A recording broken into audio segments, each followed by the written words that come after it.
வணக்கம். Welcome to கதை திரட்டு. இந்த வீடியோவில் நம்ம என்ன கதை கேட்க போகிறோம்னா, எழுத்தாளர் பிவிஆர் அவர்கள் எழுதிய பாரத மாதாவுக்கு ஜே கதையின் 6வது பகுதி. நம்ம சேனலை இதுவரைக்கும் சப்ஸ்கிரைப் பண்ணாதவங்க சப்ஸ்கிரைப் பண்ணுங்க. பக்கத்தில் இருக்கிற பெல் ஐகானை கிளிக் பண்ணி ஆல்ங்கிற ஆப்ஷனை ப்ரெஸ் பண்ணுங்க. ஸோ தட் நான் போடுற கதைகளை உடனுக்குடனே நீங்கள் கேட்கலாம். வாங்க கதைக்குள்ளே போகலாம். தலைவன் கபாலியின் வீடு தனியாக எரிந்து கொண்டிருந்தது. சீனாமணி அவன் வீட்டுக்கு ஒவ்வொரு கதவு, ஜன்னல், கூரை என்று தனித்தனியாக பெட்ரோல் அபிஷேகம் செய்தான். கபாலி முன் வராந்தாவுக்குள்ளேயே ஓடி ஓடி தவித்து கொண்டிருந்தான். இன்னா தலைவா, எப்படி என் வேலை என்ற வெளியே நின்று சிரித்தான் சீனாமணி. தான் நின்ற இடத்தில் இருந்து 10 அடி தூரத்தில் 4 அடி உயரத்தில் மண் சுவர் இருக்கிறது. அதன் மேல் ஏறி எப்போது வேண்டுமானாலும் ஓடிவிடலாம் என்ற தைரியத்தில் அவன் மேலும் மேலும் சிரித்தான். வெளியே யார்டா பூட்டி இருக்காங்க? நான் தான் தலைவா. திரடா சீனா, சாவி இல்லையே தலைவா. எதுக்குடா பூட்டி தொலைச்ச? சுத்திலும் நெருப்புடா, அனல் அடிக்குதுடா. கதவை தொறடா சீனா. சாவி இல்ல தலைவா. எங்கடா போச்சு? தூக்கி கடாசிட்டன் தலைவா. நீ உன் வீட்டுக்குள்ள பத்திரமா இருக்கத்தால கொஞ்ச நேரத்துல நீ என் தங்கச்சி ராணியை சந்திக்க வேணாம்? சீனா சீனா, கபாலி அலறினான். தன் காலடியில் ஒரு டின் இருப்பது ஞாபகம் வந்தது சீனாமணிக்கே. கொஞ்சம் இரு தலைவா சொல்லிவிட்டு சீனாமணி குனிந்தான். இனிமேல் தீக்குச்சி தேவை இல்லை என்று தெரிந்திருந்த போதிலும் எதிலும் முன் ஜாக்கிரதை தேவை என்று தோன்றியது. கம்பி அழிகளுக்கிடையே டின்னில் இருந்து பெட்ரோலை வெராந்தாவில் தெளித்தான். டேய் சீனா, சாவி கிடைச்செடுத்தோ. மறுகணம் எரியும் தீக்குச்சி ஏவுகணைகளைப் போல பெட்ரோலை தாக்கின. தீயணைக்கும் படை வந்து சேர்ந்த போது அணைக்க எதுவும் இருக்கவில்லை. மறுநாள் நாளேடுகளில் மிகவும் சுருக்கமாக செய்தி வெளியாயிற்று. நேற்று நள்ளிரவில் மின்சார கோளாறு காரணமாக காந்தி குப்பத்தில் ஏற்பட்ட தீ விபத்தில் 100க்கும் மேற்பட்ட குடிசைகள் சாம்பலாயின. 30 வயது இளைஞன் கபாலி மட்டுமே மற்றவர்களை காப்பாற்ற முயற்சி செய்கையில் தீயில் மாட்டிக்கொண்டு உயிரிழந்தான். மறுநாள் அதிகாலையில் பாலவாக்கத்தில் கடற்கரை ஓரமாக நடந்து சென்று கொண்டிருந்த சீனாமணிக்கு இனி வாழ என்ன இருக்கிறது என்று தோன்றியது. ராணி கண்முன் வந்தாள். அவளுடைய கோலம் காதில் கேட்டது. அவளை கவ்வி இரையாக்கி கொண்ட தீ நாக்குகள் அவனை தகித்தன. வெளியே வராமல் அவளுடனேயே சென்ற உயிர் பிஞ்சு ஒரு சின்னஞ்சிறு குழந்தையாக அவனை பார்த்து சிரித்து அழைத்தது. அழைத்த திசையையே பார்த்தான். கதிரவன் உதிக்கவில்லை. செம்பிழம்பு மட்டும் அடிவானத்தில் தெரிந்தது. அங்கே இருந்துதான் சிரிப்பு ஒலியும் வருவதாக தோன்றியது. கூடவே தங்கை ராணியும் நிற்பதாகப்பட்டது. தங்கையையும் அவளுடைய குழந்தையையும் நோக்கி சீனாமணி நடந்தான். தான் எதன் மீது நடந்து செல்கிறோம் என்ற பிரக்ஞை அவனை விட்டு போய்விட்டது. இப்போது மீண்டும் அமைதி நிலவியது. சீனாமணியால் அந்த அமைதியை உணர முடியவில்லை. மயில்சாமி நீலகிரி எக்ஸ்பிரஸில் ஒரு முதல் வகுப்பு பெட்டியே அதிரும் வகையில் குரட்டை விட்டு தூங்கிக் கொண்டிருந்தான். ரயில் பெரம்பூரை தாண்டியதும் முதல் வகுப்பு பெட்டியில் பணிபுரியும் சிப்பந்தி அவனை எழுப்பினான். மயில்சாமி அவசர அவசரமாக எழுந்து காலை கடன்களை முடித்துவிட்டு திரும்பவும் ரயில் பேசின் பிரிட்ஜ் ரயில் நிலையத்தை கடக்கவும் சரியாக இருந்தது. சென்ட்ரலில் இருந்து ஒரு ஆட்டோவில் ஏற வெளிவந்த போது அவனுடைய ஆஜான பாகமான தோற்றத்தையும் வேட்டியில் கண்ட இரு வண்ண கரையையும் கண்டு ஒரு போலீஸ்காரன் வணக்கம் தெரிவித்தான். ஆனாத்தா என்ன, ஆட்டோ டிரைவர் மீட்டருக்கு மேல 5 என்று பல்லவி பாடிவிட்டு ஏற்றிக்கொண்டான். எம்எல்ஏ ஹாஸ்டலின் முன் வண்டி நின்றது. இந்தாப்பா, நீ ஒரு 1/4 மணி நேரம் வெயிட் பண்ணணும். நாம மினிஸ்டர் ஒருத்தரோட வீட்டுக்கு போறோம். சரி சார், இந்த 10 ரூபா வண்டி இங்க நிறுத்திட்டு ஹோட்டல்ல டிஃபன் காஃபி சாப்பிட்டுட்டு வா. ஆட்டோக்காரன் மௌனமாக ரூபாயை வாங்கி கொண்டான். மயில்சாமி அறைக்குள் பிரவேசித்தான். குளியல் அறைக்கு சென்று மீண்டும் ஒரு முறை பல் துலக்கிவிட்டு குளித்தான். தலையையும் மீசையையும் வாரிக்கொண்டு பெட்டியை திறந்து புது வேட்டியும் ஜிப்பாவும் துண்டும் எடுத்தான். இன்னும் ஆட்டோக்காரன் வரவில்லை. கடிகாரத்தை பார்த்தான். 6 மணி. கபாலியின் ஞாபகம் வந்தது. அவனை மந்திரி விநாயகத்தின் வீட்டுக்கு 10 மணிக்கு வர சொல்லியிருக்கிறான். நேற்று காரியம் நடந்து முடிந்ததா? மயில்சாமி கண்ணில் பட்ட அன்றைய தினசரியை எடுத்தான். பேப்பர் எல்லா அறைகளுக்கும் வரும் என்று தெரியும். பார்த்தான். 2 அங்குல நீள அகலத்துக்கு செய்தி முகத்தில் அடித்தது. தலைப்பை பார்த்த உடனேயே கபாலியின் மீது அபாரமானதோர் மதிப்பு ஏற்பட்டது. ஆனால் செய்தியை படித்து முடித்த போது மதிப்பு மறைந்து போய் ஒருவித திருப்தியும் மகிழ்ச்சியும் உண்டாயின. 18 லட்சத்தை கேட்டுக்கொண்டு கபாலி வரவே மாட்டான். இன்னொரு விதமான உணர்ச்சியும் மனதில் தோன்றியது. அது வருத்தம். மயில்சாமி முட்டாள்தனமாக முன்பணம் 2 லட்சம் கொடுத்து விட்டான். 1 லட்சத்தோடு நிறுத்தி கொண்டிருக்க வேண்டும். திடீரென்று ஆட்டோக்காரன் ஐயா என்று குரல் கொடுத்தான். கொஞ்சம் இருப்பா, இன்னொரு மினிஸ்டர் போன் பண்ணார். அப்ப நான் குளிச்சிட்டு இருந்தேன். அவர் மறுபடியும் கூப்பிடுவார். ஒரு 10 நிமிஷம் வெயிட் பண்ணு. ஆட்டோக்காரன் ஒரு சர்வ முட்டாளாக இருக்க வேண்டும். மயில்சாமிக்கு குளியல் அறையில் இருக்கும்போது டெலிபோன் மணி அடித்தால் அது மந்திரி வீட்டில் இருந்துதான் என்று எப்படி தெரிய முடியும்? தன்னுள் நகைத்து கொண்டே மயில்சாமி யோசித்தான். காந்தி குப்பத்துக்குள் மீண்டும் மக்கள் புகுந்து கொள்ளக்கூடாது. என்னதான் கபாலி இப்போது இல்லை என்றாலும் 100க்கும் மேற்பட்ட குடும்பங்கள் எங்கே போவார்கள்? அவர்களுக்கு வேறு ஒரு இடத்தில் புது வாழ்வு கொடுத்தே தீர வேண்டும். அதற்கு உடனடியாக ஏற்பாடு செய்தாக வேண்டும். மந்திரி விநாயகம் சம்பந்தப்பட்ட அதிகாரிகளையும் கார்ப்பரேஷன் ஆபீசர்களையும் அழைத்து பேசியாக வேண்டும்.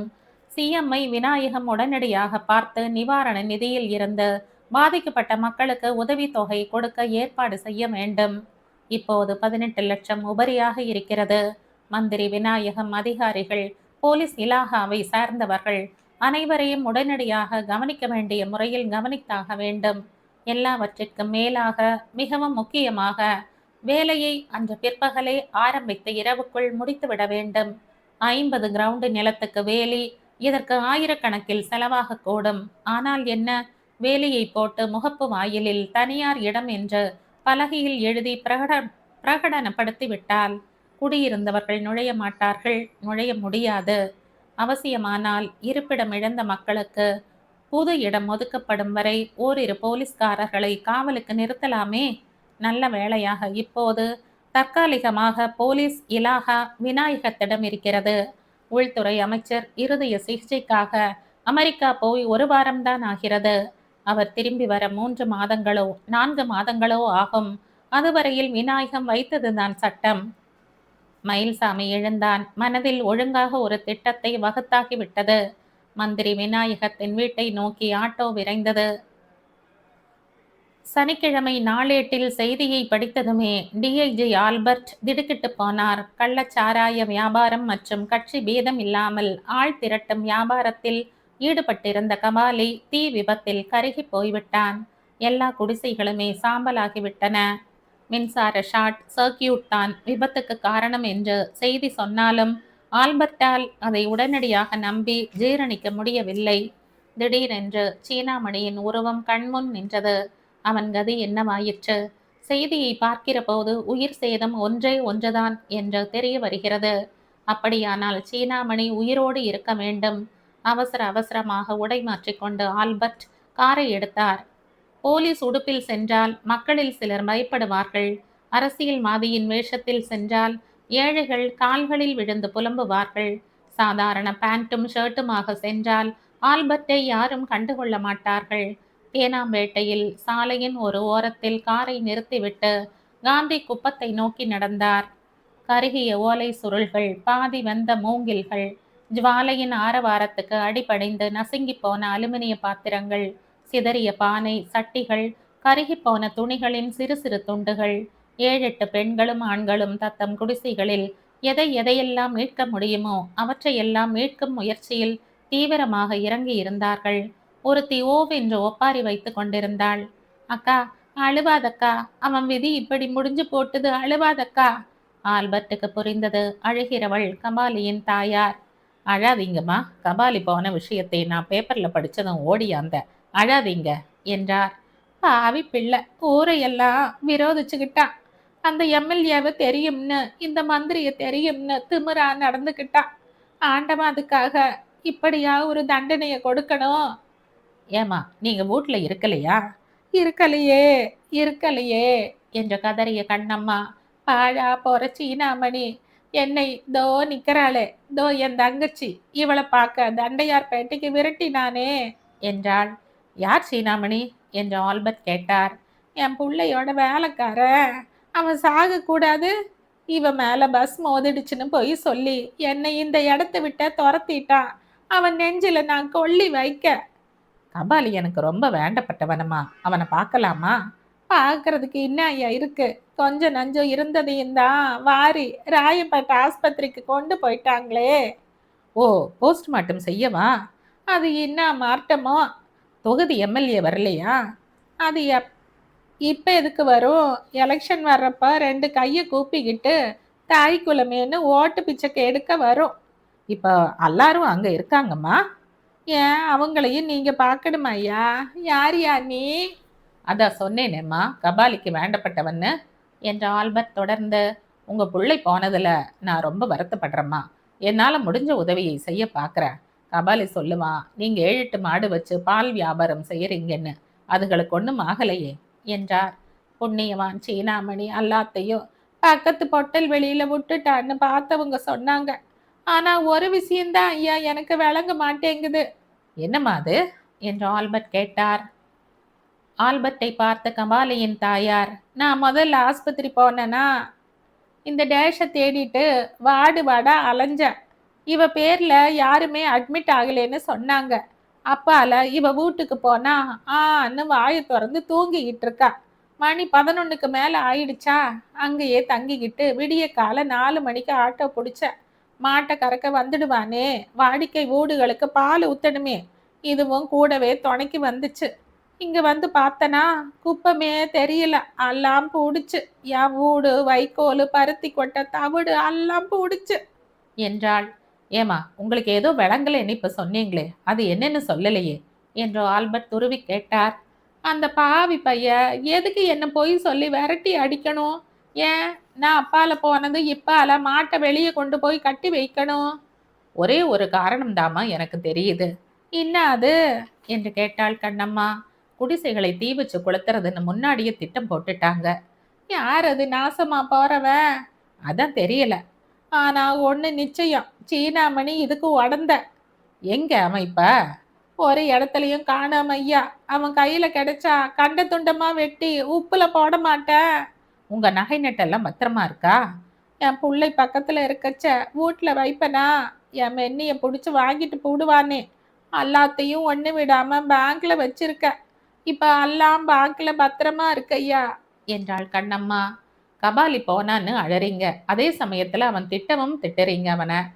பெத்த வயிறாச்சு ஐயா, அதான் அழற. பெத்துட்டங்கிறதால அவன் நல்ல பிள்ளையாயிடுவானா?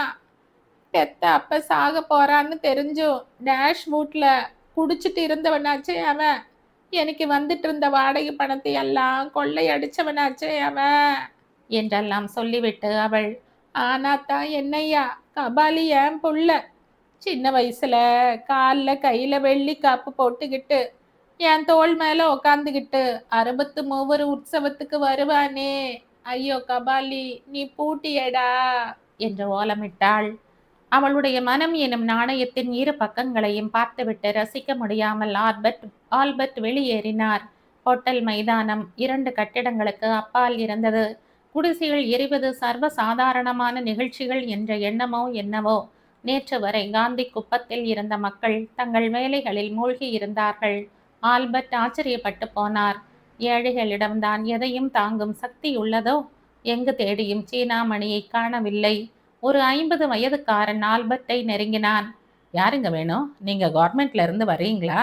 எங்களுக்கு ஏதேனும் உதவி படம் கிடைக்குமா ஐயா என்று அவன் கேட்டான். நிச்சயமா கிடைக்கும்பா. எம்எல்ஏ மந்திரி எல்லாரும் வரப்போறாங்க. ஆமா, இந்த சீனாமணி எங்க? அவனைத்தாய்யா நாங்களும் தேடிக்கிட்டு இருக்கோம். ஏன் எதுக்கு? சீனாமணி இல்லாங்காட்டி அவ்வளவு பேரும் உசுரோடு இருந்திருக்க முடியுமா? இல்ல எங்க பணம் பாத்திரம் எல்லாம் தான் அப்படியே இருந்திருக்க முடியுமா? கோவில் கட்டி கும்பிடணும் ஐயா அவனை. ஏன் சீனாமணி என்ன செய்தான் என்று ஆல்பர்ட் கேட்டார். அவன் தான் சொன்னான், ராத்திரி போலீஸ் ரெய்டு வரப்போகுது, வீட்டில் இருக்கிறதையெல்லாம் போலீஸை கொள்ளையடிப்பாங்க, எல்லாரையும் அழைச்சிக்கிட்டு எல்லாத்தையும் தூக்கிக்கிட்டு நீங்க எல்லாம் மைதானத்துக்கு போடுங்கன்னு. கபாலியோட ஆள் அவன். அவன் சொன்னா அது பொய்யா இருக்காதுன்னு முக்கால்வாசி பேர் முன்னாடியே இங்க வந்துட்டோம். போலீஸ் ரெய்டு வரல, தீ தான் வந்தது என்ற ஆல்பர்ட். ஆனா பாவம் கபாலி செத்து போயிட்டானே என்றார்.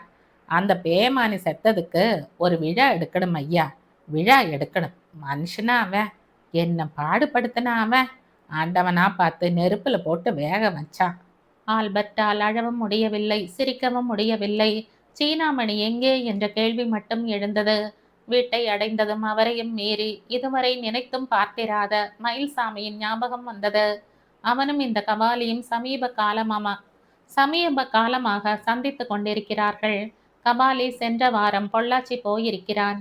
நிச்சயமாக மயில்சாமியை சந்திக்கத்தான் சென்றிருக்க வேண்டும். அவனுக்கும் இந்த குடிசை எரிப்புக்கும் சம்பந்தம் இருக்குமோ? இருக்கக்கூடுமோ? ஏன் இருக்கக்கூடாது? யாரோ ஒருவனுக்காக மயில்சாமி இந்த காரியத்தில் ஈடுபட்டிருக்கலாம். அதற்காக இந்த கபாலியின் உதவியை நாடி இருக்கலாம். இருவருமே அரசியல் வியாபாரிகள். பணம் கை மாறாமல் எதுவுமே நடக்காது. இந்த அரசியல் வியாபாரத்தில் அவசரமாக பொள்ளாச்சி போலீஸ் சூப்பரண்டன்ட் வீட்டுக்கு ஃபோன் செய்தார். ஏகாம்பரம் ஹியர். ஆல்பர்ட் பேசுகிறேன். சௌக்கியமா ஏகாம்பரம்? இருக்கேன் சார். என்ன சார் திடீர்னு? ரகசியம், டாப் சீக்ரெட். மயில்சாமி இப்போ பொள்ளாச்சியில் இருக்கானா? நீங்கள் ஃபோனை வச்சிடுங்க சார். 5 நிமிஷத்தில் நானே மறுபடியும் ஃபோன் பண்ணி தகவல் கொடுக்குறேன். தேங்க்யூ ஏகாம்பரம். 10 நிமிடங்களுக்கு பிறகு தொலைபேசி அழைத்தது. ஆல்பர்ட் எடுத்தார். நேற்று நீலகிரி எக்ஸ்பிரஸில் மயில்சாமி மெட்ராஸ் போனார். இது வீட்டில் கிடச்ச செய்தி. அதை கன்ஃபார்ம் பண்ண கோயம்புத்தூர் ரயில்வே ஸ்டேஷனுக்கு ஃபோன் பண்ணேன். ஃபர்ஸ்ட் கிளாஸில் ட்ராவல் பண்ணி இருக்கார். இப்போ அவர் மெட்ராஸில் தான் இருக்கணும். Thank you Ekambaram. Sir, any problem? No problem, thanks. ரிசீவரை வைத்துவிட்டு ஆல்பர்ட் யோசனையில் ஆழ்ந்தார். சீனாமணி எங்கே? ஏன் இன்று மயில்சாமி சென்னை வர வேண்டும்? கபாலிக்கும் அவனுக்கும் உள்ள தொடர்பு காரணமாகவா? அப்படியென்றால் குடிசை எரிப்பு நாளை அவர்கள் முன்கூட்டியே நிச்சயப்படுத்தி இருந்தார்களா? இந்த கேள்விக்கு மயில்சாமி பதில் சொல்ல மாட்டான். கபாலியால் சொல்ல முடியாது. சொல்ல முடிகிறவன் ஒருவன்தான். அவன் பெயர் சீனாமணி. அவன் இப்போது எங்கே? பயத்தில் ஓடி ஒளிந்து விட்டானா? திடீரென்று சீனாமணியின் தங்கைக்கு கபாலி இழைத்த கொடுமை நினைவுக்கு வந்தது. அவள் தன்னை மட்டுமே எரித்து கொண்டாள். அவளை எரித்த தீ இன்னும் ஜுவாலையாக உள்ளத்தில் மூண்டு கொண்டிருப்பதை ஆல்பர்ட் அறிவார். குப்பம் எரிந்திருக்கிறது. எல்லோருக்கும் எச்சரிக்கை கொடுக்கப்பட்டிருக்கிறது. உயிர் சேதம் ஒன்றே ஒன்றுதான். கபாலி. ஆல்பர்ட்டுக்கு கதை புரிந்துவிட்டது. மாண்புமிகு மந்திரி விநாயகத்திடம் பொள்ளாச்சி மயில்சாமி எல்லா விவரங்களையும் கூறினான். பின்னணியை புரிந்து கொண்ட விநாயகம், நீ சொல்ற சாமா குமார பாரதியின் பிள்ளையா என்று கேட்டார். ஆமாம் ஆமாம் விநாயகம், இந்த சாமாவின் அக்கா புருஷன் அனந்த நாராயணன். இவனுக்கு சொந்தமானது தான் இந்த 50 கிரவுண்டு நிலம். 50 வருஷமா சொந்தமா இருக்கிற நிலம். இந்த 50 கிரவுண்ட்ஸ் இந்தியாவில் வேற எங்கேயும் இல்லாத அளவுக்கு ஒரு 5 மாடி, இல்லாம போனா 7 மாடி ஆஸ்பத்திரி வரப்போறது. ஆரம்பத்துல இருந்து கடைசி வரை உனக்கும் சரி எனக்கும் சரி வசூலுக்கு குறைச்சலே இருக்காது என்ற மயில்சாமி தொடர்ந்து, உன் மச்சின என்ஜினியர், அவனும் உன் மனைவியும் கூட்டாளியா இருக்கலாம். 2 கோடி ரூபாய் கட்டிடம்னா 30 லட்சம் உறுதி. இரும்பு, சிமெண்ட், பெயிண்ட் இதெல்லாம் என் மூத்த பிள்ளை கார்த்திக் சப்ளை பண்ணுவான். ஆஸ்பத்திரினா நிச்சயம் அவசியமோ இல்லையோ எல்லா நோயாளிகளுக்கும் எக்ஸ்ரே எடுப்பாங்க. என் 2வது பிள்ளை சுரேஷ் எக்ஸ்ரே எடுக்கிற படிப்பு படித்தவன். ஒரு பெரிய ஹாலை அவனுக்கு கொடுக்கணும்னு சாமாட்ட நான் கண்டிஷன் போட முடியும். இப்போ நான் என்ன செய்யணும் அதை சொல்லு. நான் வேணும்னா குறித்து வச்சுக்கிறேன் என்றார் மந்திரி. முதல்ல சிஎம்மை பாரு. இந்த கதையெல்லாம் சொல்லிடாத. அவரோட நிவாரண நிதியிலிருந்து பாதிக்கப்பட்ட குடும்பங்களுக்கு தலா 2000 கொடுக்க சொல்லு. சாமா அவங்களுக்கு என்ற வீடுகளே கட்டி கொடுக்க ஏற்பாடு செய்வான். ஆனா அவன் பெயரை இப்ப சிஎம்கிட்ட சொல்லாத. முடிஞ்சா அவர் காந்தி குப்பத்துக்கு போகட்டும், ஆறுதல் சொல்லட்டும். நம்ம மக்களுக்கு மந்திரி மூஞ்சிகளும் ஆறுதல் வார்த்தைகளுமே போதும். சரி, மேல போலீஸ் டிபார்ட்மெண்ட் டிஜிபியை வர சொல்லு. ஹோம் செக்ரட்டரியும் அப்போ முன்னால நிக்கட்டும். தீ விபத்து எப்படி நடந்தது, ஏன் நடந்ததுன்னு எதுவும் தீர விசாரிக்க வேண்டாம்னு சொல்லிவை. புரியுதா? புரியுதுப்பா. மேலெழுந்த வாரியா 1-2 இன்ஸ்பெக்டர் போய் ஏதேனும் எழுதி கொடுத்தா போதும்னு சொல்லு. நம்ம அதிர்ஷ்டம் போலீஸ் இலாகா இப்போ எங்கிட்ட இருக்கு. இது ரொம்ப சிம்பிள் மேட்டர். அப்படி தோணலாம். ஆனா ஒரு டிஏஜி இருக்கான். இந்த கதைக்கும் அவனுக்கும் வேலை ரீதியா சம்பந்தம் இல்லைனாலும் மூளையை வச்சுக்கிட்டு சும்மா இருக்க மாட்டான். அவனை நகர்த்தணும். நீ யாரை சொல்ற? ஆல்பர்ட். ஓ, அவன்தானே கோயம்புத்தூரில் உன்னை லாக்கப்பில் போட்டான். உன் பேரில் எஃப்ஐஆர் எழுதுனா? பாவம் நீ. அன்னைக்கு மட்டும் மந்திரி ஐயாவு கோயம்புத்தூரில் இருக்கலேன்னா உன் கதி என்னவா இருக்கும்? அவரே ஸ்டேஷனுக்கு வந்து இன்ஸ்பெக்டரை மிரட்டி எஃப்ஐஆரை கிழிச்சு போட்டு உன்னையும் வெளியே கொண்டு வந்தார். ஆல்பர்ட்டையும் நாகர்கோயிலுக்கு மாற்றினார். இப்போ இங்கே சிஐடி இலாகாவில் இருக்கான். நீ அவனை பற்றி பயப்படாத, அப்புறம் மேலே சொல்லு. கிட்டத்தட்ட 30 கிரவுண்டு புறம்போக்கு காந்தி குப்பத்துக்கு பக்கத்திலேயே இருக்கு. அங்கே இப்போதைக்கு குடிசை போட்டுக்க அனுமதி கொடு. பின்னால் சாமா வீடு கட்டி கொடுக்குறப்ப பட்டா கொடுத்துக்கலாம். இது பெரிய விஷயம் இல்லை மயிலு. இன்னொரு முக்கியமான காரியம் இருக்கு விநாயகம். சொல்லு. சீஃப் இன்ஜினியர்கிட்ட சொல்லி யாரானும் ஒரு கான்ட்ராக்டரை பிடிச்சி இன்னைக்கு ராத்திரிக்குள்ள வேலி போட சொல்லு. 50 கிரவுண்டில் இனிமே யாரும் நுழையக்கூடாது. என்ன செலவாகிறதோ அதை நான் உங்ககிட்ட கொடுத்துடுறேன். சீஃப் இன்ஜினியரு நம்ம ஊர் ஆளு தான். அவன் பேரில் 2-3 கேஸ் வந்தது. எங்கிட்ட தான் வந்தா. இதில் பிரச்சனை இருக்காது. அப்புறம் கார்பரேஷன் ஸ்பெஷல் ஆஃபீஸர் காதலையும் ஒரு வார்த்தை போட்டு வை. தீ பிடிச்ச இடம் பார்க்க சகிக்காது. இன்னைக்கு தேதி நவம்பர் 30. பொங்கலுக்கு 45 நாள் தான் இருக்கு. அன்னைக்கு பூமி பூஜை செய்ய சொல்ல போற. நீ தலைமை தாங்குவ. அடிக்கல் நாட்ட சிஎம் வரட்டும். உங்க 2 பேருடைய பெயரும் சலவை கல்லில் பொன் எழுத்துக்கள்ல வரும். இன்னைக்கு நடக்க வேண்டிய வேலை எல்லாம் நடந்து முடிந்தாச்சுன்னு வச்சுக்க மயிலு. ஆனால் உன் ஆள் ஒரு வாட்டி சிஎம்ஐ பார்த்து பேசி ஆகணும். சில சமயங்களில் சிஎம் ரொம்ப கண்டிப்பாக இருக்காரு. தினசரி ஏதேனும் ஒரு பேப்பரில் யாரேனும் ஒருத்தன் கண்டபடி எழுதிட்டே வரான். நீ தலா 2000ன்னு சொன்ன, அது பத்தாது. தலா 5000ன்னு அறிக்கை விடப்படும். அது உன் சாமர்த்தியம் என்றான் மயில்சாமி. மயிலு, நீ இவ்வளவு பேசினவன் ரொம்ப முக்கியமான விஷயத்த மறந்துட்ட. மயில்சாமி சிரித்தான். பணம் தானே விநாயகம். வேற என்ன, தவணை முறையிலா? இல்லை, நீ செய்கிற உதவிக்கெல்லாம் மொத்தமாக 15 பட்ஜெட்டில் ஏற்றி இருக்க என்றான் மயில்சாமி. கபாலிதான் 18க்கு இல்லையே மயிலு. அவசரப்படாத. கபாலி இருந்தாலும் இல்லாமல் போனாலும் நான் சொன்னது உறுதி. தவிர 18ல் ஒரு 8ம் தர. 10ல் 5 சிஎம்முக்கு நன்கொடையாக போகும். இப்போ நீ பணத்தை மட்டும் பார்க்காத மயிலு. கையில் கிடச்சிருக்கிறது பொன் முட்டை இடுறத வார்த்து. 2-3 கோடி ரூபாய் கான்ட்ராக்ட் கிடைக்கிறதுன்னா சும்மாவா? நீ அப்பப்போ என்னை பிடிங்க திங்கக்கூடாது. நான் 2 நாளில் பொள்ளாச்சி திரும்புகிறேன். மறுபடியும் வருவேன். அப்போ 15 வரும். என்னை நம்புறையா? உன்னை எப்படி மயிலு நம்பாமல் இருப்ப? நீ யாருக்கும் வாக்கு கொடுக்க மாட்ட. கொடுத்துட்டா அதை காப்பாற்றாமல் இருக்க மாட்டேன். சரி சரி, என் காதில் பூ சுத்தாத. மணி 8 ஆறுது. நான் சொன்ன ஆள்களுக்கெல்லாம் நீயே ஃபோன் பண்ணி வரவழை. 10, 10:30, மிஞ்சி போனால் 11 மணிக்கு நீ அந்த குப்பத்துக்காரங்களை பார்த்து கண்ணீர் வடிச்சாகணும். இப்படி செஞ்சா எப்படி மயிலு? எப்படி? Police, DGP, home department secretary, corporation special officer எல்லாரையும் நேரே அங்கே வரும்படி சொல்லிட்டா? ஆஹா, பிரமாதம் விநாயகம். ஏன் எனக்கு இந்த ஐடியா வரல? காரணம், நீ மந்திரி இல்லை என்று சொல்லிவிட்டு மாண்புமிகு மந்திரி விநாயகம் சிரித்தார். அன்று மாலை வெளிவந்த தினசரி பத்திரிகைகளில் கீழ்கண்டபடி செய்திகள் வெளியாயின.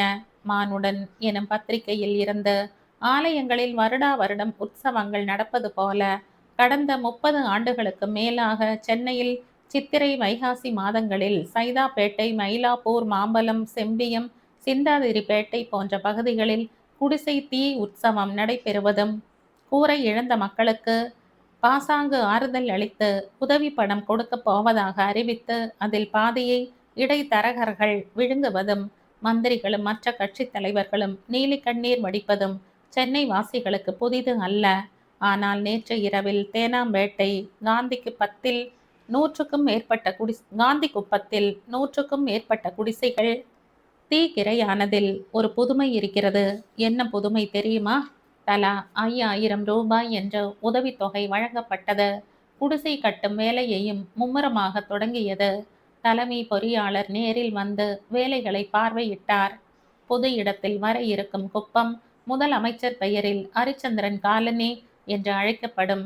போலீஸ் இலாகா புலன் விசாரணை செய்து திட்டவட்டமாக விபத்துக்கு காரணம் மின்சார கோளாறுதான் என்று அறிக்கை கொடுத்து விட்டது. சங்கநாதம் எனும் பத்திரிகையில் பழைய காந்தி குப்பத்தில் இருந்து தீ விபத்து காரணமாக வெளியேறிய மக்களுக்கு புது குடிசைகள் அரசு செலவில் தயாராகின்றன. ஹரிச்சந்திரன் காலனி என்று அழைக்கப்பட போகும் இடத்தில் அனைவருக்கும் 5 3 மாடி கட்டிடங்கள் கட்டி கொடுக்கப்படும் என்று தெரிய வருகிறது. டிஐஜி ஆல்பர்ட்டை பத்திரிகை செய்திகள் பாதிக்கவில்லை. மந்திரி விநாயகம்தான் பாதித்தார். அவரும் மயில்சாமியும் எப்படிப்பட்ட நண்பர்கள் என்று ஆல்பர்ட்டுக்கு தெரியும். அன்று பிற்பகல் சீனாமணி பற்றிய தகவலும் கிடைத்தது. அன்று இரவு அவரால் தூங்க முடியவில்லை. சென்னை தேனாம்பேட்டையில் மூண்ட தீ இன்னும் பொள்ளாச்சியில் பரவவில்லை.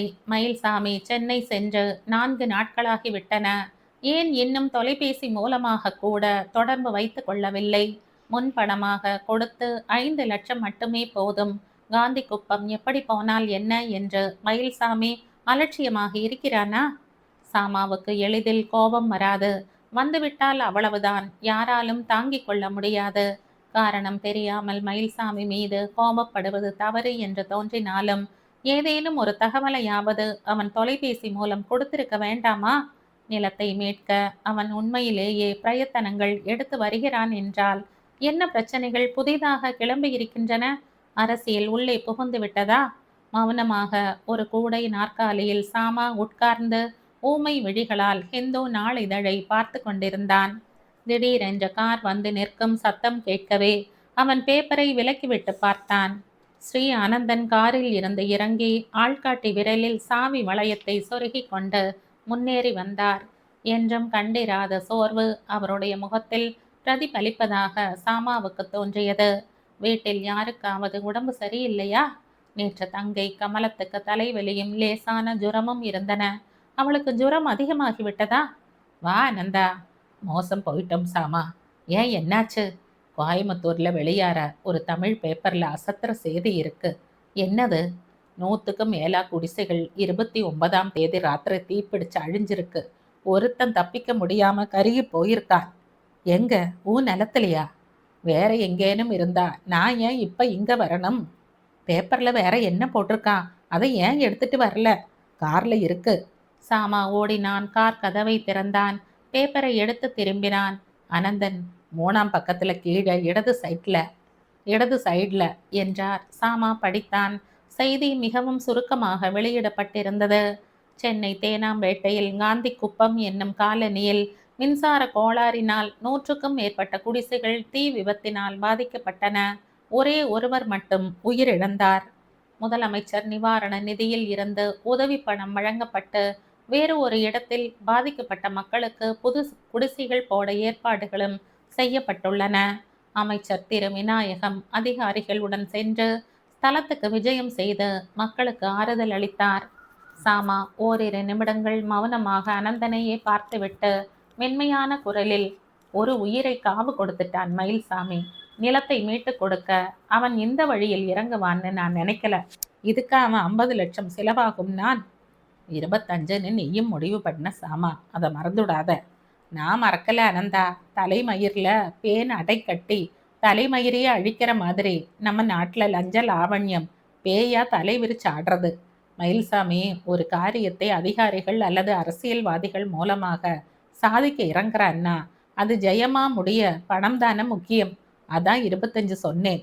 நீயும் நானும் இன்னைக்கு ராத்திரியே கார்ல மெட்ராஸ் போறோம் சாமா. எதுக்கு அனந்தா? 3 காரியம், முக்கியமான காரியம் இருக்கு. 1, செத்து போனவனோட குடும்பத்துக்கு ஒரு சின்ன வீடும் கட்டி கொடுத்து 2 லட்சம் ரூபாய் அவனோட மனைவி பேர்ல டிபாசிட்டா பேங்க்ல போடணும். இதுல இருந்து வர்ற வட்டியில அவ தன் குழந்தைகள் இருந்தா வசதியா வாழணும். கவர்மெண்ட்ல எவ்வளவு பணம் சாங்ஷன் பண்ணாலும் அது முழுசா மக்களுக்கு போய் சேர்றதில்லை. இடைத்தரகர்கள் ஏகப்பட்ட பேர் இருப்பாங்க. அவங்க சாப்பிட்ட மிச்சம்தான் போய் சேரும். அதனால ஒவ்வொருத்தருக்கும் தலா 25,000 கொடுக்கறதுன்னு முடிவு செய்து விட்டேன். இது முதல் காரியம். 2வது, நான் அரியை பார்க்கணும், பார்த்தே ஆகணும். அவன் உன்னோட காலேஜில் படித்தவனா இருக்கலாம், ஆனால் இப்போ சீஃப் மினிஸ்டர். 5 வருஷம் அவனோட நான் பழகியிருக்கேன் சாமா. தினமும் சாயங்காலம் மெரினாவுக்கு ஒன்னா போயிருக்கோம். மனுஷன் நல்லவன். அப்போ அவர் அரசியலில் இருக்கலை. அரசியலில் இருக்கிற அவ்வளவு பேரும் அயோக்கியர்கள்னு ஒட்டு மொத்தமாக நாம் எடை போடக்கூடாது சாமா. நான் அவனை சந்தித்து விஷயத்தை எடுத்து சொல்லி அவனை திருப்தி செய்யணும். உனக்கு ஞாபகம் இருக்கா சாமா? நம்ம கீர்த்தியோட ஆண்டு நிறைவுக்கு அவன் நம்ம வீட்டுக்கு வந்து சாப்பிட்ருக்கான். சரி, சிஎம்மை பாரு. இது 2வதா? ஆமாம் சாமா, பேசுகிறப்ப நம்ம ஆஸ்பத்திரி திட்டத்தை பற்றியும் சொல்லி வைக்கிறேன். 3வது காரியம் என்னவோ? உன் அப்பா, ஏன் மாமனார், அவரை பார்த்து ஆசீர்வாதம் வாங்கணும். சாமா ஒரு கணம் யோசித்தான். பிறகு ஏன் அம்பாசிடரில் போகலாம், நேற்று தான் சர்வீஸ் பண்ணி வந்தது. ஸ்வாகத்தில் ரூம் போட சொல்லி ஃபோன் பண்ணி சொல்லிட்டுமா? எதுக்கு ஃபோன் சாமா? நேரில் போனால் கிடைக்காது. யார் கண்டா? கிடைக்காம போனால் ஹோட்டலாக அலையணும். சாயங்காலம் 5 மணிக்கு புறப்பட்டா 10 மணிக்குள்ளே திருச்சி. கொஞ்சம் ரெஸ்ட் எடுத்துண்டு கார்த்தால 4 மணிக்கு புறப்படுவோம். 10-10:30க்குள்ளே மெட்ராஸ். எதுக்கு சாமா ரெஸ்ட்? நாம் 2 பேர் இருக்கோம். கூட டிரைவர் வேற. மாற்றி மாற்றி ஓட்டின்ண்டே போகலாம். எதுக்கும் ஒரு ஃபேன் பெல்ட் கையிருப்பா வாங்கிக்கோ. சரி என்ற சாமா. நீ என் ஃபோனில் அரியிட்ட பேசக்கூடாது. அவன் நாளைக்கே ஊரில் இருக்கானோ இல்லையோ என்றான். நான் வீட்டுக்கு போய் ஃபோன் பண்ணிடுறேன் என்றான் அனந்தன். அனந்தன் திரும்பி போனதும் சாமா மயில்சாமி வீட்டுக்கு ஃபோன் செய்தான். அதே பதில். இன்னும் திரும்பவில்லை, எப்போ வராருன்னு தெரியாது என்று ஃபோனை வைத்துவிட்டு மயில்சாமியை மறந்த சாமா அனந்தனுடைய யோசனைகளை எண்ணி பார்த்தான். உயிர் நீத்தவனுடைய குடும்பத்துக்கு 2 லட்சம் நிதி உதவி, ஒரு வீடு, அவனுடைய மனைவியும் குழந்தைகளும் ஓரளவு வசதியுடன் வாழலாம் தான். ஆனால் உயிரை கொண்டு வர முடியாதே. இன்னும் 2-3 ஆண்டுகளுக்குள் அனந்தனுடைய ஆசை ஒரு பெரிய ஆஸ்பத்திரியின் உருவத்தில் நிறைவேறிவிடும். அப்புறம் என்ன? எல்லா இடங்களிலும் தில்லு முள்ளுகள்தான். ஒரு பெரிய வியாபாரம் துவங்கிவிடும். சாதாரணமானதோர் கேஸை கூட தனியார் மருத்துவமனை டாக்டர்கள் பூதமாக்கி விடுவார்கள். அவசியம் இருக்கிறதோ இல்லையோ, புறங்கையில் ஒரு ஊசியை ஏற்றி சலைன் என்றும் குளுக்கோஸ் என்றும் ஏற்றி கொடுமைப்படுத்துவார்கள். தேவைக்கும் அதிகமாக நோயாளியை மருத்துவமனையிலேயே தங்க வைத்து கொண்டு அவனுடைய நிதி நிலைக்கு ஏற்ப அவசியமில்லாத சோதனைகளை எல்லாம் நடத்துவார்கள். சென்ற வருடம் ஏற்பட்ட அனுபவம் நினைவுக்கு வந்தது. சாமாவின் நண்பனுடைய பிள்ளை ஸ்கூட்டர் விபத்தில் பிரக்ஞை இழந்து போனான். பல தனியார் மருத்துவமனைகள் சாலை விபத்து கேசுகளை நாங்கள் எடுத்துக்கொள்வதில்லை என்று விரட்டி அரசு மருத்துவமனைக்கு கொண்டு போக கூறின. அரசு மருத்துவமனைகளில் நடக்கும் அட்டூழியங்கள், அலட்சியங்கள், மெத்தனம் எல்லாம் சாமாவின் நண்பனுக்கு தெரியும். ஒரு சாதாரண மருத்துவ டாக்டர் காலை பிடித்து பிள்ளையை சிகிச்சைக்கு கொண்டு வந்தார். விபரீதம் அதில் இருந்துதான் ஆரம்பம். முதலில் கபாலத்தை ஸ்கேன் செய்தார்கள். 3 முறை. ஒவ்வொரு முறை ஸ்கேன் செய்ய 1000 ரூபாய். பிராணவாயு மூக்கு வழியாக செல்ல நீர் ஆகாரம் கையில் நாளம் மூலமாக மெல்ல நகர்ந்தது. 3 நாட்களுக்கு பிறகு பிரக்ஞை வந்தது. பிள்ளை பேசவும் ஆரம்பித்தான். ஆனாலும் தான் என்ன? டாக்டர் 3 வேளைகள் வந்து பார்த்து ஒவ்வொரு தடவையும் ஒரு காகிதத்தில் என்னென்ன மருந்துகள் வாங்க வேண்டும் என்று எழுதி கொடுத்தார். எல்லாம் உயர்தர மருந்துகள், ஊசி மூலம் ஏற்ற வேண்டிய மருந்துகள். மருந்து செலவே 2000க்கு மேல் ஆயிற்று. வாங்கின மருந்து கடை மருத்துவமனையோடு இணைந்திருந்தது. அது டாக்டர் மனைவி பெயரில் நடந்து வருகிறது என்று பின்னால் தான் தெரிய வந்தது. வாங்கின மருந்துகளை தம் பிள்ளைக்கு உபயோகிக்கவே இல்லை என்று சாமாவின் நண்பர் சத்தியம் செய்தார். ஆனால் அவரால் டாக்டர்களையும் விரோதித்து கொள்ள முடியவில்லை. குணமாகி கொண்டு வரும் உடம்பு திடீரென்று மோசமாகிவிட்டால் என்ன செய்வது? இந்த பயத்தில் அவர் எல்லாவற்றையும் சகித்து கொண்டு வந்தார். 5ஆம் நாள் டாக்டர் திடீரென்று, உன் பிள்ளைக்கு ரத்தம் செலுத்த வேண்டும், 2 பாட்டில் வாங்கி வாங்க, பிளட் குரூப் ஏ பாசிட்டிவ் என்று ஒரு குண்டு போட்டார். எங்க சார் கிடைக்கும்? பிளட் பேங்க்ல கிடைக்கும். ஏ பாசிட்டிவ் கிடைக்கிறது கொஞ்சம் கஷ்டமா இருக்கலாம். ஆனா இந்த இடத்துல கிடைக்கலாம். டாக்டர் சேஷன் அனுப்பினார்னு சொல்லுங்க, ரமேஷ் தருவான். சொல்லிவிட்டு டாக்டர் ஒரு காகிதத்தில் முகவரியை எழுதி கொடுத்தார். சாமா, ஒரு சின்ன ஹெல்ப் பண்ணுவியா? சொல்லுடா ரமணி, சிநேகிதன் எதுக்கு இருக்கான் பின்ன? இந்த அட்ரஸில் டாக்டர் பேரை சொன்னா பிளட் கஷ்டம் இல்லாமல் கிடைக்குமாம். வாங்கிட்டு வரேன் ரமணி. ஆனால் உன் பிள்ளைக்கு எதுக்கு பிளட்டு தேவை? மண்டையில் அடிபட்டிருக்கிறது, ஆக்சிடெண்ட்டில் ரத்தம் ஏதும் வீணாயிடலையே. இந்த சமயம் பார்த்து கேள்வி கேட்குறையே சாமா, ப்ளீஸ். சரிடா, போயிட்டு வரேன், பக்கத்தில் தானே இருக்கு சைதாப்பேட்டை. சொல்லிவிட்டு ரமணியின் காரை எடுத்துக்கொண்டு சாமா சென்றான். சைதாப்பேட்டையில் ஒரு தெருவில் 3வது மாடி சுவரில் ரமேஷ் பிளட் பேங்க் என்ற பெயர் பலகை பெரிதாக காணப்பட்டது. கீழ்த்தளத்தில் ஒரு முடி திருத்தும் நிலையம் மற்றும் வீடியோ கடை. முதல் மாடியில் ஒரு சீட்டு கம்பெனி. 2வதில் யாரோ குடியிருந்தார்கள். மாடிப்படி வளைந்து வளைந்து சென்று மிகவும் குறுகலான வழி. முதலில் இருந்து கடைசி படி வரை அழுக்கு சட்டையும் லுங்கியுமாக, முகமெல்லாம் கருத்து, கண்கள் சிவப்பில் தளதளக்க ஆட்கள் உட்கார்ந்திருந்தார்கள். சாராய நடி மூக்கை தாக்கியது. யார் இவர்கள்? ஏன் மாடிப்படியில் உட்கார்ந்திருக்கிறார்கள்? 2வது மாடியை நோக்கி நடக்கையில் வழியை அடைத்து கொண்டு உடம்பை குறுக்கி ஒருவன் அரை மயக்கத்தில் கிடந்தான். அவன் கக்கி இருந்த உணவு அவனுடைய சொக்காயில் முத்திரை பதித்திருந்தது. நீ தாண்டி போ சார், இந்த ஆளுக்கு உடம்பு சரியில்லை என்றான் ஒருவன் பீடியை புகைத்து கொண்டே. சாமாவுக்கு வெறுப்பாக இருந்தது. என்ன செய்ய, ரத்தம் வாங்கியாக வேண்டுமே. அவன் ரத்தம் வங்கி இருக்கும் 3வது மாடியை நோக்கி நடந்தான். சாமா ரத்த வங்கியை அடைந்ததும் ஒரு 60 வயதுக்காரர், வாங்க சார், பிளட் தேவைப்படுதா என்று அவனை பார்த்து கேட்டார். ஆமாம், 2 பாட்டில். A positive. ஏ பாசிட்டிவா? இப்ப கைவசம் இல்லையே. யார் டாக்டர்? டாக்டர் சேஷன். ஆமா, ரமேஷுங்கிறது யாரு? என் புள்ள இப்பதான் வெளியே போனா. சேஷன்னு சொல்லிட்டீங்க. உங்களை வெறும் கையோட அனுப்பக்கூடாது. இந்த கும்பல்ல யார் ஏ பாசிட்டிவ்னு பார்க்குறேன், கொஞ்சம் இருங்க. ஆமா, வர்றப்ப நிறைய பேர் மாடிப்படியில் உட்கார்ந்துட்டு இருந்தாங்க. யார் அவங்களெல்லாம்? ரத்தம் கொடுக்க வந்திருக்கிறவங்க. இன்னைக்கு கூட்டம் குறைச்சல். சனிக்கிழமை வந்து பாருங்க, நடக்க இடம் கிடைக்காது. மறுநாள் கிண்டி ரேசாச்சே, கொஞ்சம் இருங்க சொல்லிவிட்டு 60 வயதுக்காரர் வெளியேறினார். மறு நிமிடமே அவர் ஒருவனை அழைத்து கொண்டு வந்தார். இந்தாப்பா டில்லி, சாருக்கு ஏ பாசிட்டிவ் 2 பாட்டில் தேவைப்படுது. ஆளை கொண்டு வர முடியுமா? சாமா டில்லியை பார்த்தான். நடையிலேயே தள்ளாட்டம். கண்களை சிவப்பு நிறம் முற்றிலும் விழுங்கி விட்டிருந்தது. இன்னா சார் நீ படா பேஜாரா போடுச்சு. ஏ பாசிட்டிவ்னு இப்போ சொல்றியே, பரங்கி மலையில் இருக்கான் நம்ம ஆளு. எப்போ போய் எப்போ வர்றது? நாக்கும் குளறியது. ஆட்டோ பிடிச்சு அவனை இழுத்துட்டு வா டில்லி, அர்ஜென்ட் கேஸாச்சே. சார் ஆட்டோவுக்கு பணம் கொடுப்பாரு. 50 ரூபாய் கேட்பான் கைத. சாமா சிரித்தான். உங்கள் பேர் என்ன? சிதம்பரம்.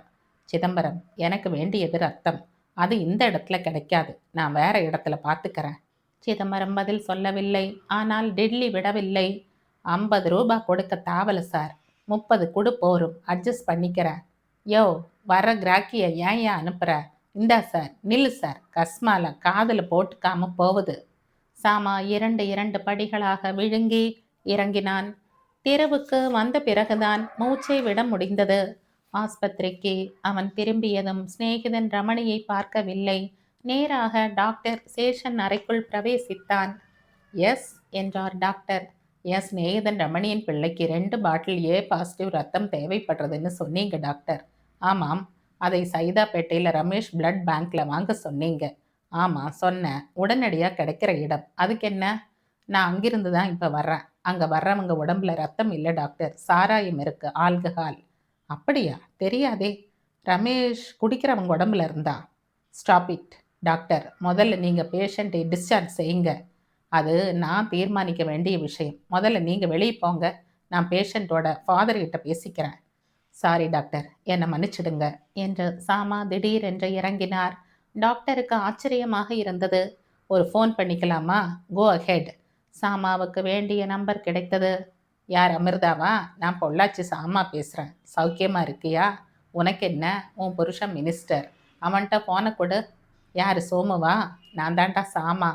நான் இப்போ இருக்கிற இடத்த சொல்கிறேன், அப்புறம் இன்னொரு அட்ரஸும் தரேன். 2யும் இழுத்து மூடி சீல் போடணும். சம்பல் கொள்ளைக்காரங்க கிட்ட கூட தயை காட்ட கண்ணியம் இருக்கும். இந்த இடத்துல தயை சம்பல் கொள்ளைக்காரங்க கிட்ட கூட தயை தாட்சணியம் இருக்கும். இந்த இடத்துல இல்லை. திடீரென்று சேஷன் குறுக்கே வந்தார். சார் சார் ப்ளீஸ், இந்த மினிஸ்டர் வந்துட்டா நான் நடுத்தெருவில் நிற்பேன் சார். சாமா, சோமு, நடுவில் ஒரு தடங்கல். இப்போ வேண்டாம், அப்புறமா நேரில் பேசிக்கிறேன் என்று கூறி ஃபோனை வைத்தான்.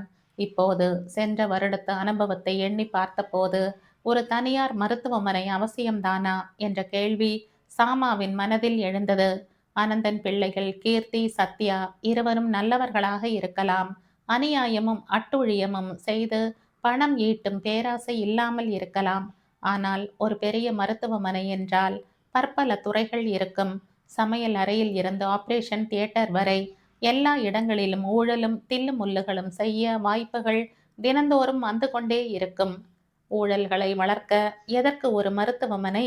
ஆனால் சாமா இதை தனக்குத்தானே கேட்டுக்கொண்டு என்ன புண்ணியம்? ஆனந்தன் களத்தில் இறங்கியாகிவிட்டது. இனிமேல் தடுத்து நிறுத்துவது கடினம். நடப்பது நடக்கட்டும் என்ற முடிவுக்கு வந்தார் சாமா. ஐபிஎஸ் அதிகாரி ஆல்பர்ட் நீண்ட நேரம் சீனாமணியின் சடலத்தையே பார்த்து கொண்டிருந்தார். அதை சுற்றி ஒரு சப் இன்ஸ்பெக்டர் மற்றும் 2 போலீஸ் காவலர்கள் நின்று கொண்டிருந்தார்கள். மாதவன், இவன் யாருன்னு உங்களுக்கு தெரியுமா என்று ஆல்பர்ட் கேட்டார். தெரியாது சார். கரையில் ஒதுங்கினப்புறம்தான் ரிப்போர்ட் வந்தது சார். நீங்க நீங்க என்ன கேட்க வரீங்கன்னு எனக்கு புரியுது மாதவன்.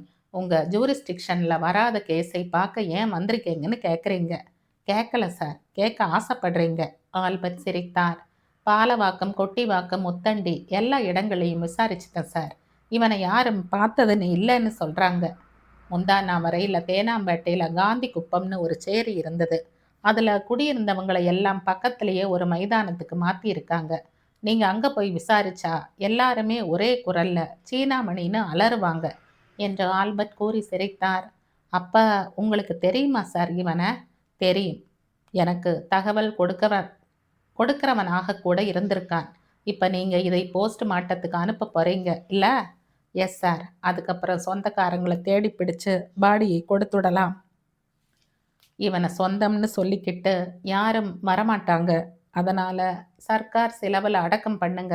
இல்லாமல் போனால் எரிச்சிடுங்க. வேணும்னா உங்கள் எஸ்பிக்கு லெட்டர் மூலமாக எழுதி அனுப்புகிறேன். Yes sir.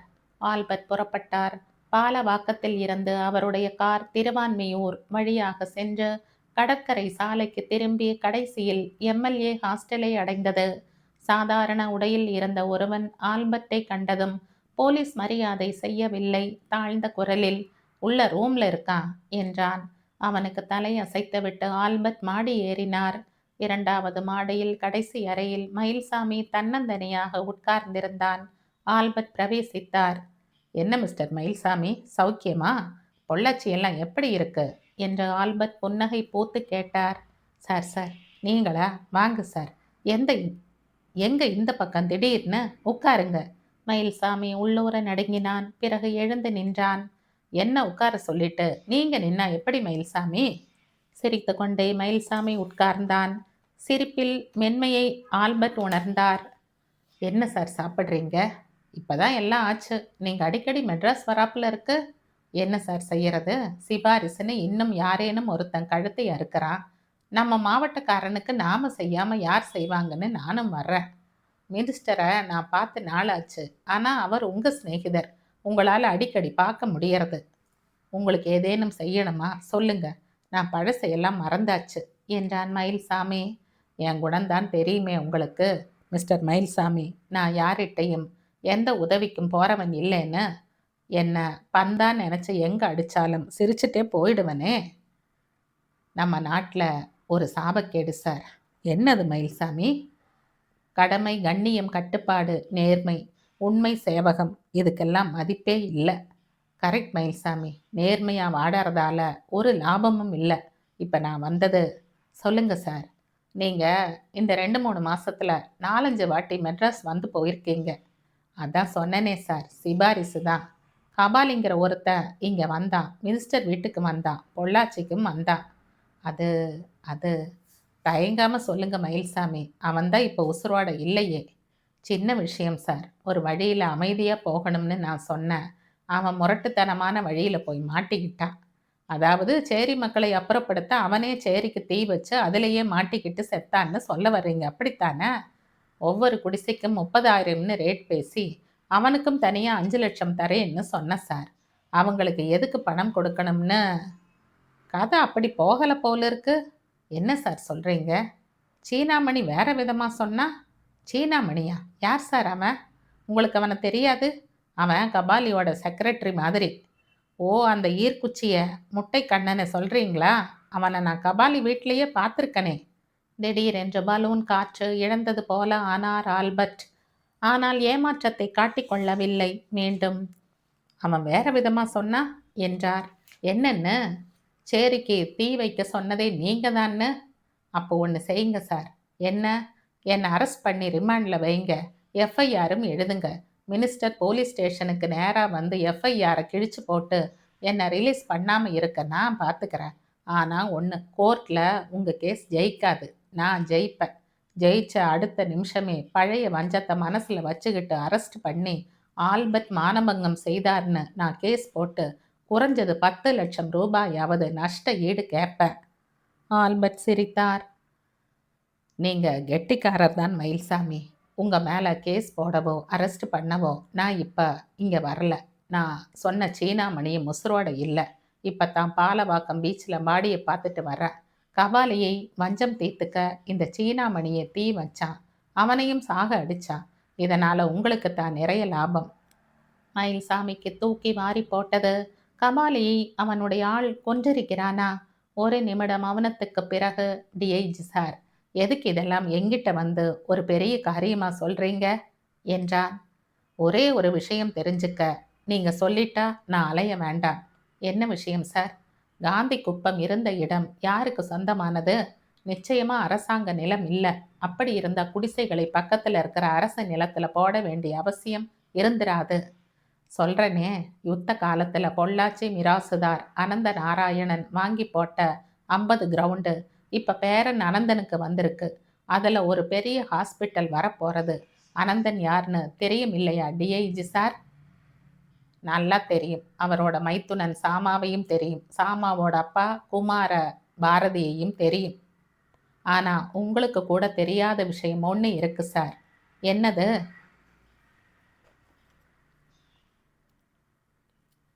இந்த கதையின் தொடர்ச்சியை அடுத்த பதிவில் கேட்கலாம். நன்றி.